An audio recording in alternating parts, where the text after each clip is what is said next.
everybody. So we are going to deal with question 4.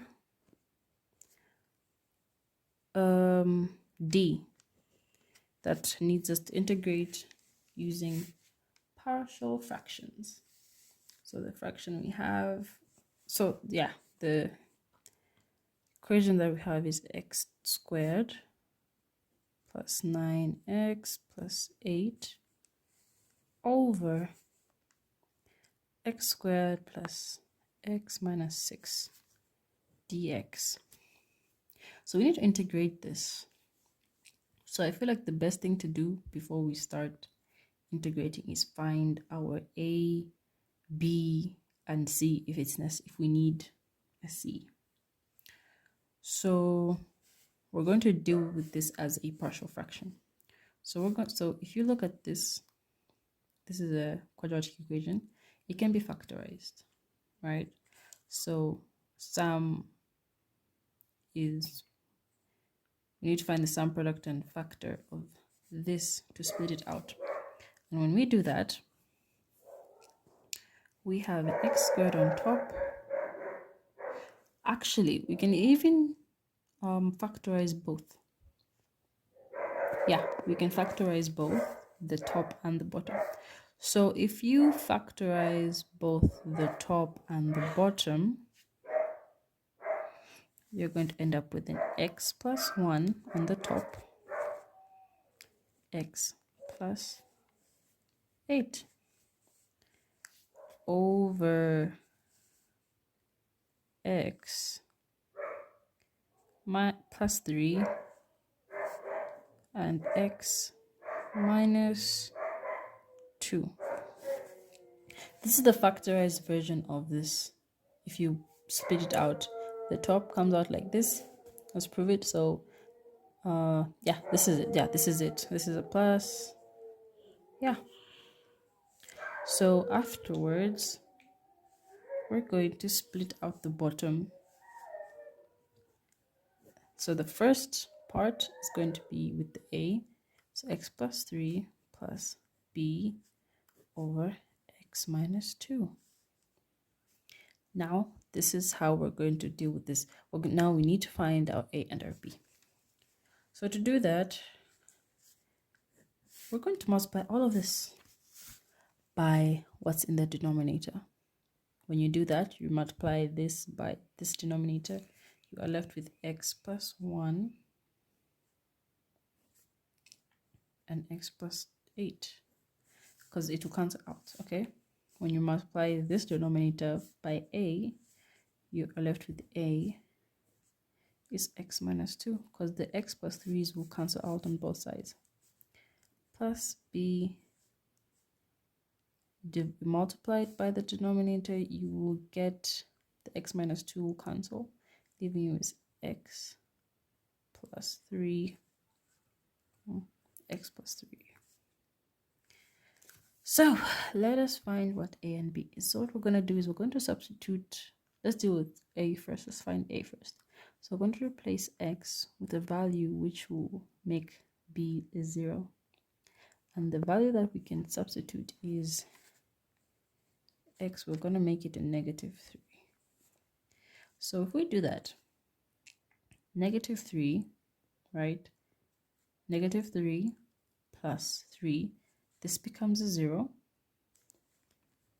right? Negative 3 minus 2 becomes negative 5a, right? So this is what we get here. Okay, let me write this down here. So,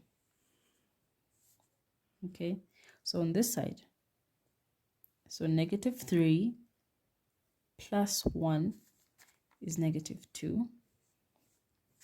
Negative 3 plus 8 is 5. And then a, negative 5 plus 0. We can actually just ignore this part. So this multiplied by this is negative 10. And then a, negative 5. Divide both sides. You are left with an a, negative 10 divided by negative 5, which is the same as 2. So our A is 2. So now we're going to find out what B is. So we're going to replace X with a value that will cancel out the A value. So we can replace X with a positive 2. So what we're going to do, we're going to replace X with a 2. When we do that, what happens is, so we're going to say positive 2 plus 1 is 3. And then 2 plus 8 is 10. And then 2 minus 2 is 0. We're going to ignore this completely because 0 times A is 0. And then 2 plus 3 is 5. So B, here it's a 5.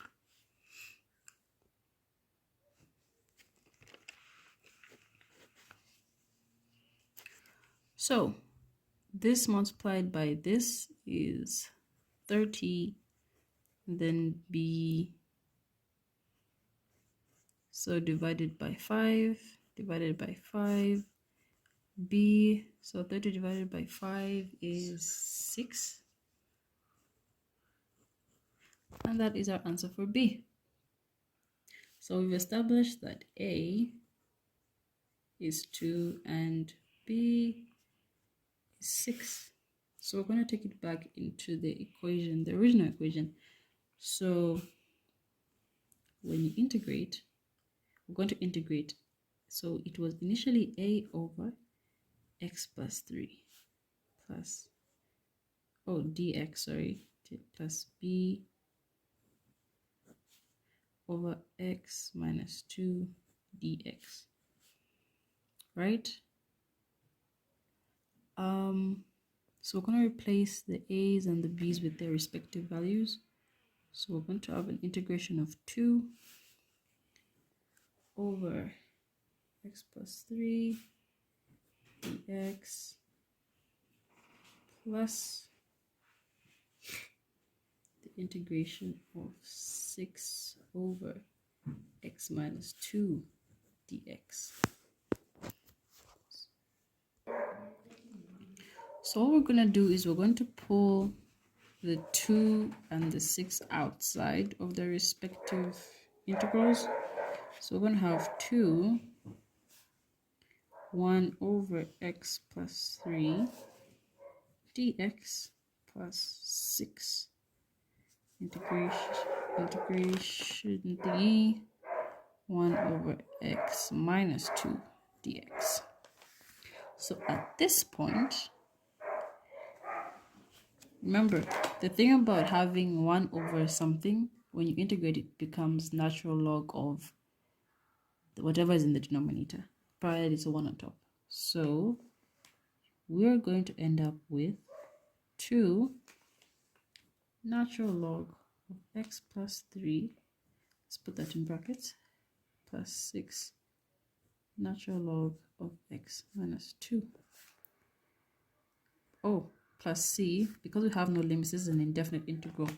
I forgot to put a c in the previous example, so please remember to put a c. Always, always, always. As long as there are no limits that you've been given, it's a c.